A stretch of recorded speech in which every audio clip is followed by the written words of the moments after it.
Avertissement, le milieu chaufferie est réservé aux professionnels formés car le milieu est potentiellement dangereux. Il y a un risque d'explosion, d'électrocution, d'intoxication mortelle au CO et de brûlures graves pour l'intervenant. Pour intervenir sur la conduite d'une chaudière vapeur, il faut avoir suivi la formation réglementaire et être habilité par l'employeur. Dans cette vidéo, je vais parler des soupapes de sûreté qu'il y a sur les chaudières vapeur. Donc j'utilise le terme de soupape de sûreté ou des fois j'utilise le terme de soupape de sécurité. Ce sont des organes de sécurité. Donc l'objectif d'une soupape, c'est de s'ouvrir à partir d'une certaine pression. Donc par exemple, cette soupape-là est tarée à 15 bars. Donc ça veut dire que si la pression à l'intérieur de la chaudière vapeur atteint les 15 bars, la soupape s'ouvre et donc cette pression, cet excédent de pression, donc va sur le toit est relâché dans l'atmosphère. Sur cette photo, on peut voir donc le gros manomètre qu'il y a sur la chaudière vapeur. Donc là actuellement elle est à 10 bars et on peut voir donc un peu sur la droite qu'il y a une aiguille rouge qui est sur le 15. Donc ça c'est le timbre de la chaudière vapeur, donc qui est ici de 15 bars. Donc ça veut dire que donc, le constructeur dit que cette chaudière peut encaisser jusqu'à 15 bars, mais qu'au-delà de 15 bars, la chaudière peut éclater. Donc bien sûr, une chaudière qui éclate, c'est une chaudière qui explose. Et donc sur YouTube, il y a quelques chaudières vapeur que l'on peut voir qui ont explosé. Vous verrez que quand une chaudière explose, il ne reste plus rien. C'est comme si un avion avait largué une bombe sur la zone, quoi. Donc pour éviter ça, il y a deux soupapes de sécurité sur la chaudière vapeur. Et donc ces soupapes, pour être sûr qu'elles fonctionnent, il faut les contrôler.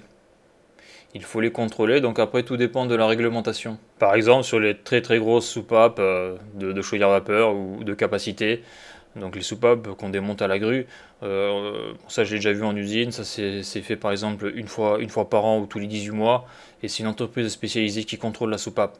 Donc ici c'est une petite soupape. Donc là, je vais la contrôler d'une manière, on va dire classique.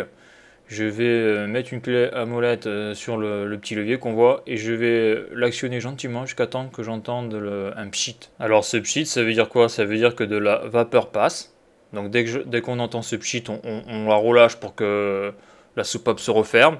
Et donc là, il y a deux solutions. Soit la soupape se referme et donc le test est positif, donc ça veut dire que tout est OK. Ou soit la soupape ne se referme pas parce qu'il y a de la merde dans la soupape et donc voilà, donc la soupape là est morte. Bien sûr, lorsque l'on fait ce test, il se peut que la soupape soit soudée par la merde, donc on puisse pas l'ouvrir et donc là la soupape est aussi morte. Donc c'est quelque chose d'extrêmement important à faire pour la simple et bonne raison, c'est que par exemple sur cette chaudière là, donc j'ai un pressostat première allure, un pressostat deuxième allure. Donc lorsque j'atteins les 12 bar 5, mon pressostat première allure se coupe et coupe le brûleur. Sauf que si mon pressostat première allure, pour X raison, ne se coupe pas parce que bon voilà, il a 20 ans et donc le contact se soude ou je ne sais quoi, bon ça marche plus, et bien mon brûleur va toujours marcher jusqu'à donc les 15 bars. Pour la simple et bonne raison, c'est que sur ce type de chaudière là, il n'y a pas de pressostat sécurité HP, haute pression, il n'y a pas. Donc la seule sécurité qu'il y a sur cette chaudière par exemple, c'est les soupapes de sûreté. Donc si j'arrive à 15 bars et si les soupapes ne s'ouvrent pas, la chaudière va exploser. Donc c'est pour ça qu'il faut le faire. Donc là, pour la fréquence de contrôle des soupapes, il faut suivre la réglementation actuelle. Donc pour savoir la fréquence, c'est facile, hein.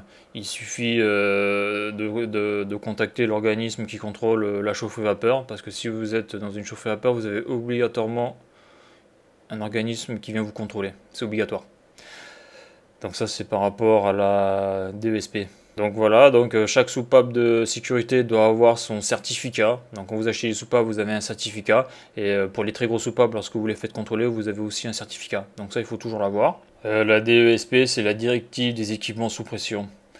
Donc ce sont des appareils qui sont soumis à la réglementation et qui sont contrôlés justement parce que ce sont des appareils qui sont, les chaudières vapeur, qui peuvent être extrêmement dangereux. Donc c'est pour ça que lorsqu'on fait les contrôles des soupapes, soit vous avez une chaudière vapeur de secours, parce que si la soupape ne se referme pas, donc elle va rester ouverte, et donc on va envoyer de la vapeur à l'atmosphère plein pot. Donc si en plus la chaudière est un peu juste pour la production, ça craint. Donc soit vous avez une chaudière vapeur de secours, ce qui fait que si ça se passe mal, vous basculez sur la secours. Ou sinon il faut avoir une soupape de sécurité de rechange. Et bon, le problème, c'est que les soupapes, ça coûte, c'est pas donné, hein, ça coûte plusieurs centaines d'euros. Hein, donc celle-là, je crois qu'elle coûte 700 euros. Donc voilà, c'est pas facile à avoir en stock, on va dire. Je vais dire ça comme ça. Vas-y, test de la soupape. Ah ok, j'ai entendu, ouais. Faut pas faire plus, sinon tu peux la... Donc lorsque je dis qu'il ne faut pas faire plus, c'est-à-dire l'ouvrir plus, c'est-à-dire que dès qu'on entend le pchit, il faut arrêter la manœuvre, parce que si on l'ouvre trop, on risque que la soupape ne se referme plus. Donc voilà pour cette vidéo, hein. Donc c'est vraiment une opération extrêmement délicate, hein. Il faut vraiment que l'intervention soit bien sous contrôle. Voilà.